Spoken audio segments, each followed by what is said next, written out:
అందరికీ delivery వ్లాగ్ని continue చేస్తున్నాను.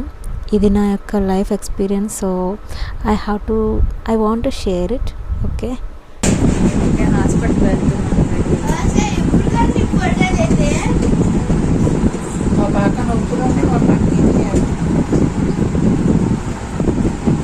అవి ఇదిగో అవి చూడండి.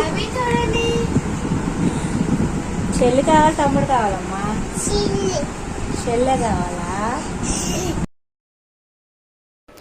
సో అందరం కూడా చెల్లి పుడుతుందని అనుకున్నాము, పాప అని అనుకున్నాము అనమాట. సో నేను నా హస్బెండ్ అందరూ అనుకున్నాము. ఆ రోజు ఏంటంటే కొంచెం అనీజీగా అనిపించింది అనమాట. సో హాస్పిటల్కి ఎందుకైనా మంచిదని చూపించుకోవడానికి వెళ్తే లేదు, మీకు డెలివరీ అయ్యే ఛాన్స్ ఉంది, సో అందుకని హాస్పిటల్లో ఇమ్మీడియట్గా జాయిన్ అవ్వండి అని చెప్పారు.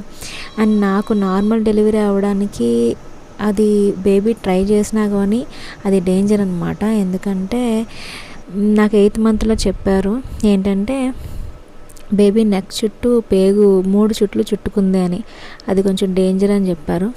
దీని గురించి నేను ఒక సపరేట్ వీడియో చేస్తాను ఈ ప్రాబ్లం గురించి.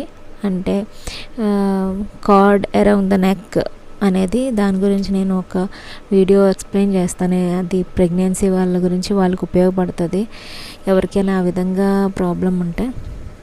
సో అందుకని బేబీ నెక్ చుట్టూ పేగు చుట్టుకుంది కాబట్టి మనకి నార్మల్ డెలివరీ చేయడానికి ఛాన్స్ లేదనమాట. సో అందుకని ఆపరేషన్ పడుతుంది అన్నారు. సో ఆపరేషన్ పడుతుంది కాబట్టి ఏమీ తినకూడదు అని ఫస్ట్ చెప్పారు. సో ఆపరేషన్కి కొంచెం టైం పడుతుంది అని చెప్పేసి, సరే ఏదైనా చిన్న ఇడ్లీ లాంటివి తినండి అని చెప్పేసి అన్నారు. అందుకని కొంచెం ఇడ్లీ తిన్నాను. తర్వాత అది కూడా ఆఫ్ చేసేయండి అన్నారు. సో అది కూడా స్టాప్ చేసేసాను. తర్వాత నాకు ఫస్ట్ టైం ఎక్స్పీరియన్స్ అనమాట ఆపరేషన్. నా లైఫ్లోనే ఆపరేషన్ అనేది నా ఫస్ట్ టైం అనమాట. చాలా భయం వేసింది, బట్ తప్పదు, ఏం చేస్తాం. సో సిజరీన్ పడుతుందని నేను ఎప్పుడే అనుకోలేదు. ఫస్ట్ బాబుకి అయితే నార్మల్ డెలివరీ అయింది. సెకండ్ ఇలాగా సిజరీన్ మనకి అంటే బేబీ నెక్ చుట్టూ పేగు చుట్టుకుంది కాబట్టి మనకి సిజరీన్ అనేది పడిందనమాట. సో ఆపరేషన్ అనేది జరిగింది. ఆపరేషన్లో నాకు ఎలాంటి ఎక్స్పీరియన్స్ ఉంది అనేది, అంటే ఎలాంటి ఎక్స్పీరియన్స్ నేను అనుభవించాను అనేది, అది ఇంకొక వీడియో అనేది నేను ఖచ్చితంగా చేస్తాను. నా యొక్క డెలివరీ స్టోరీని అందరికీ షేర్ చేసుకుంటాను. ఎందుకంటే అది ప్రెగ్నెంట్గా ఉన్న వాళ్ళకి ఉపయోగపడుతుంది అన్నమాట. సో ఇలా ఆపరేషన్ అంటే నేను ఫస్ట్లో అనుకున్నాను ఏంటంటే ఆపరేషన్ అయిన వాళ్ళకి ఈజీ, నార్మల్ డెలివరీ వాళ్ళకి చాలా కష్టం, పెయిన్స్ ఉంటాయి, భరించలేనంత పెయిన్స్ ఉంటాయి, చచ్చిపోతామేమో అనేటువంటి పెయిన్స్ నార్మల్ డెలివరీలోనే ఉంటుంది. ఆపరేషన్ చేయించుకునే వాళ్ళకి అంటే ఈ సీ సెక్షన్ చేయించుకునే వాళ్ళకి చాలా ఈజీ అని చెప్పేసి నేనైతే అనుకునేదాన్ని అనమాట. బట్ ఎప్పుడైతే నేను ఈ సీ సెక్షన్ చేయించుకున్నానో నాకు అప్పుడు తెలిసింది ఎందుకు అందరూ సీ సెక్షన్ చేయించుకోవద్దు, నార్మల్ డెలివరీకే ట్రై చేయండి అని ఎందుకు చెప్తారో అనేది నాకు అప్పుడు అర్థమైందనమాట.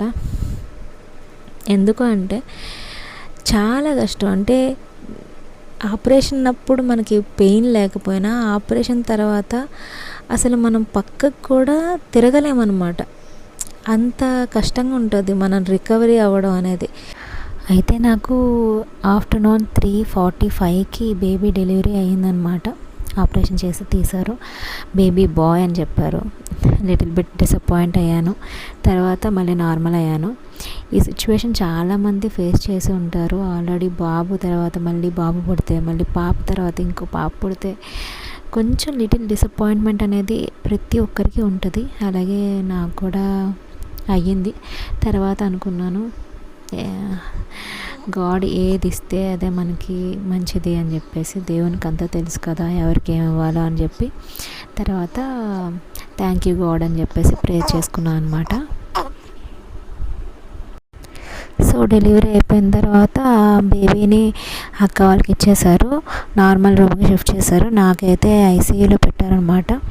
నేను నైట్ 12 వరకు కూడా ఐసీయూలోనే ఉన్నాను. నార్మల్ డెలివరీకి సిజరీన్కి తేడా ఏంటంటే అది ముందు నొప్పులు వస్తాయి, సిజరీన్కి అయితే ఆపరేషన్ అయిపోయిన తర్వాత నొప్పి వస్తుంది. ఏది సులభం కాదు. ఏ డెలివరీ అయినా ఏది ఈజీ కాదు, బట్ రెండు కష్టమే. బట్ నార్మల్ డెలివరీ తొందరగా కోలుకోగలం, సిజరీన్ కోలుకోవడం కొంచెం కష్టం. అది నేను ఐసీయూలో ఉన్నాను, బాబేమో అక్క దగ్గర ఉన్నాడు. బాబుని చూడాలనిపిస్తుంది, ఏమొస్తుంది. సో చెప్పాను కదా, నైట్ 12కి నాకు ఐసీయూ నుంచి నార్మల్ రూమ్కి షిఫ్ట్ చేశారనమాట. ఐసీయూలో ఉన్నప్పుడు ఒకసారి తీసుకొచ్చింది అక్క, బేబీని చూపించింది. బాబుని చూసి చాలా హ్యాపీగా అనిపించింది. ఫస్ట్ డిసప్పాయింటింగ్గా అనిపిస్తుంది, తర్వాత బేబీని చూసినప్పుడు హ్యాపీగానే అనిపిస్తుంది. నా పక్కన ఉన్నది కదా, ఆ అమ్మాయికి కూడా నాతో పాటే సి సెక్షన్ అయింది.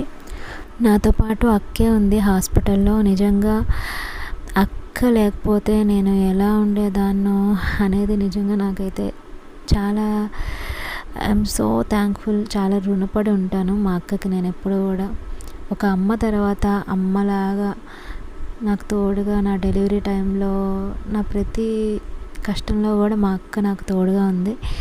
అండ్ ఈ బేబీ విషయంలో కూడా హాస్పిటల్లో ఒక అమ్మలాగా, అమ్మ తర్వాత అమ్మలాగా నా బేబీని చూసుకుంది. వాడికి క్రీమ్ రాయడం కానీ, నేను 3 days వరకు లెగలేకపోయాను. సో అప్పటి వరకు కూడా మా అక్కే బేబీని చూసుకుంది. వాడికి ఆకలేసినప్పుడు మిల్క్ ఫీడ్ చేయడం కానీ, వాడిని తయారు చేయడం కానీ అన్నీ కూడా అక్కే చూసుకుందనమాట. నేను అసలు ఈవెన్ 3rd day వరకు అసలు లెగలేకపోయాను అనమాట. చాలామంది 3rd day కూడా లెగలేరంట. సో నేను 3rd day లెగగలిగాను.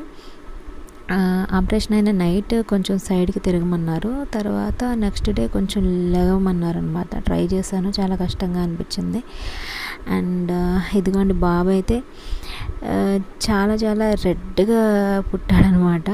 2.8 kgs పుట్టాడు. అండ్ థ్యాంక్ గాడ్, నిజంగా నేను 8th month నుంచి బేబీ ఎలా పుడతాడో అని చెప్పి చాలా చాలా అంటే ప్రే చేశాను అనమాట. ఎందుకంటే నెక్ చుట్టూ పేగు చుట్టుకుంది కదా, సో దానివల్ల చాలా రిస్కీ అయిందనమాట. బేబీ ఎలా పుడుతుంది అనేది డాక్టర్ కూడా చాలా భయపడ్డారు 3 loops ఉండేసరికి. బట్ బై గాడ్స్ గ్రేస్ హెల్దీగా పుట్టాడు. సో వాళ్ళ నాన్న అయితే ఆ నెక్స్ట్ డే వచ్చారన్నమాట, డెలివరీ అయిన నెక్స్ట్ డే. ఎందుకంటే మనకి సడన్గా ఆపరేషన్ పడింది కదా. వాళ్ళ డాడీ అయితే వేరే ఊర్లో ఉన్నారన్నమాట, వర్క్ మీద వెళ్ళారు. సడన్గా ఇలా అయింది. సో అక్కడ నుంచి వచ్చేటప్పటికి ఆ నెక్స్ట్ డేకి వచ్చారు. ఇదిగో వచ్చి ఇలా చూసుకొని ఆడుతున్నారన్నమాట. వాళ్ళ డాడీ అయితే పాప పుట్టాలని చాలా అనుకున్నారు, బట్ బాబు పుట్టారు. ఎస్ ఉంటుంది, పాప కావాలని ప్రతి ఒక్కరికి ఉంటుంది. బట్ దేవుడు ఏది ఇస్తే మనకు అదే హ్యాపీనెస్. తర్వాత ఫస్ట్ అతను కూడా డిసప్పాయింట్ అయ్యారు. తర్వాత బేబీని చూసిన తర్వాత అతను కూడా హ్యాపీగా ఫీల్ అయ్యారనమాట. ఆయనకి ఏంటంటే బాబు పుట్టాడు అనే డిసప్పాయింట్మెంట్ కన్నా కూడా నేను ఆపరేషన్ అయిన తర్వాత ఇంతలాగా వీక్ అయిపోయాను అని చెప్పేసి చాలా చాలా బాధపడ్డారనమాట. అంటే అతనికి కూడా తెలీదు సి సెక్షన్కి ఇంత అంటే చాలా వీక్గా అయిపోతారు అని చెప్పేసి అతనికి కూడా తెలియదు. నేను అంత వీక్ అయిపోయేటప్పటికి కనీసం నడవడానికి కూడా అవ్వట్లేదు అనేటప్పటికి చాలా డిసప్పాయింట్ అయ్యారు అతనైతే. ఇదేంటంటే డెలివరీ అయిన 3rd day అనమాట. నా అంతటా నేను లేచి వాకింగ్ చేశాను అనమాట హాస్పిటల్లో. నర్సెస్ కానీ ఆయమ్మలు కానీ అందరూ నీ అంతట నువ్వు వాకింగ్ చేయాలమ్మా, అప్పుడే నువ్వు రికవర్ అవ్వగలవు అని చెప్పారు. సో అట్లా లేచి వాకింగ్ చేస్తూ ఉండేదాన్ని. చాలామందికి 3rd day కూడా వాకింగ్ చేయలేరంట, అసలు లెగలేరంట. సో చాలామంది నాకు చెప్పారు, నువ్వు 3rd dayనే లేచి నడుస్తున్నావు అంటే చాలా గ్రేట్ అన్నారు. నా పక్కనున్న అమ్మాయి అయితే అసలు లెగలేకపోయిందనమాట. నేను వాకింగ్ చేయగలిగాను, నిజంగా గ్రేటే.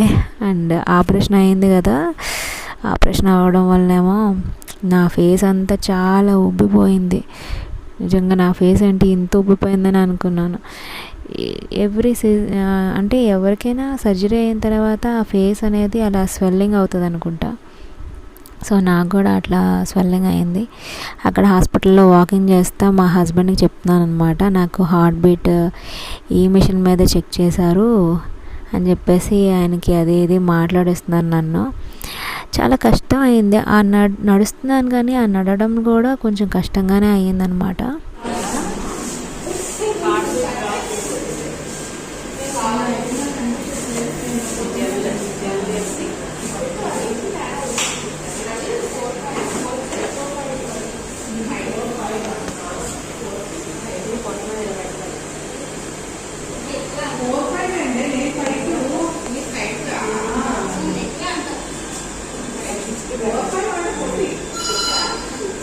అప్పుడే 120 to 140 వస్తే నార్మల్, 120 కన్నా తక్కువ వస్తే అది అవ్వాలి.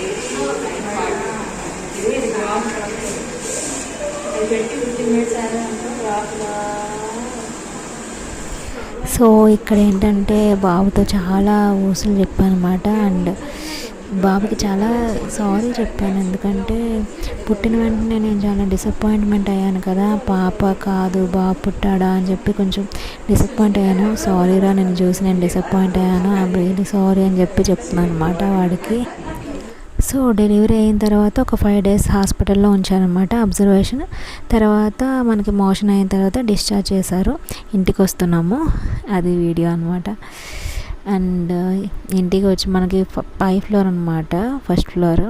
మెట్లు ఎక్కడం ఎంత కష్టంగా అయిందంటే నిజంగా చిన్న పెయిన్ కూడా చాలా పెద్ద పెయిన్ లాగా, చిన్న పని కూడా చాలా పెద్ద పనిలాగా అనిపించేది. సి సెక్షన్ తర్వాత చాలామంది సెలబ్రిటీస్ సి సెక్షన్ అయిపోయిన తర్వాత వెంటనే నేను చేశాను, వెంటనే నేను పరిగెట్టేశాను అంటారు కదా, అవన్నీ అబద్ధాలు. చాలా టైం పడుతుంది రికవర్ అవ్వడానికి, చాలా వీక్గా ఉంటుంది. మీరు గమనించినట్లయితే ఆ స్టెప్స్ ఎక్కుతుంటే నాకు అసలు ఎంత కష్టంగా ఉందంటే చాలా కష్టంగా ఉంది.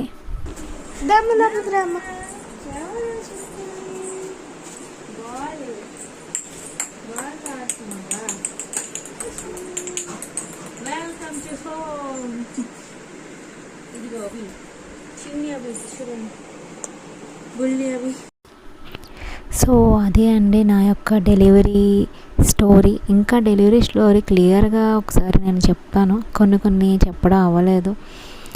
కొన్ని డైరెక్ట్గా మాట్లాడి అసలు ఎలా ఉంటుంది క్రిటికల్ పొజిషన్స్ వస్తే ప్రెగ్నెన్సీలో అని చెప్పేసి నేను క్లియర్గా ఒక వీడియో చేస్తాను. నా సెకండ్ ప్రెగ్నెన్సీ గురించి, ఫస్ట్ ప్రెగ్నెన్సీ గురించి కూడా ఒక వీడియో అనేది ఖచ్చితంగా చేసి చెప్తాను. ఎందుకంటే ఓన్లీ బికాజ్ ఏంటంటే ఎవరికైనా ప్రెగ్నెంట్ లేడీస్కి ఉపయోగపడుతుంది అనే ఒక థాట్తోని పెట్టాలని అనుకుంటున్నాను. అండ్ ఈ వీడియోస్ పెట్టేది కూడా ఎవరికైనా ఉపయోగపడుతుంది అని చెప్పేసి. అండ్ దట్టు నాకు ఇవి చాలా బెస్ట్ మెమరీస్ అనమాట. మేబీ ఎప్పుడైనా నా వీడియోస్ మిస్ అయిపోతాయేమో అనే భయంతో కూడా నేను ఈ వీడియోస్ అన్నీ షేర్ చేస్తున్నాను. చాలామంది అనుకుంటారు బేబీని ఎందుకు అలా చూపిస్తున్నారు, దిష్టి తగులుతుంది అది ఇది అని. బట్ నేనైతే ఖచ్చితంగా అనుకుంటున్నాను, చూసే ప్రతి ఒక్కరు కూడా దిష్టి పెట్టడం కాకుండా ప్రతి ఒక్కరూ నా బాబుని ఆశీర్వదిస్తారని చెప్పేసి నేను అనుకుంటున్నాను. Please bless my second baby. ఈ మధ్య సరిగా వీడియో పెట్టడం మనకు అవ్వదు కాబట్టి పాత వీడియోలన్నీ కూడా పెట్టేస్తున్నాను లైన్గా. మీకు ఖాళీ ఉన్నప్పుడు ఖచ్చితంగా చూడండి. Thank you so much. Please subscribe. Bye.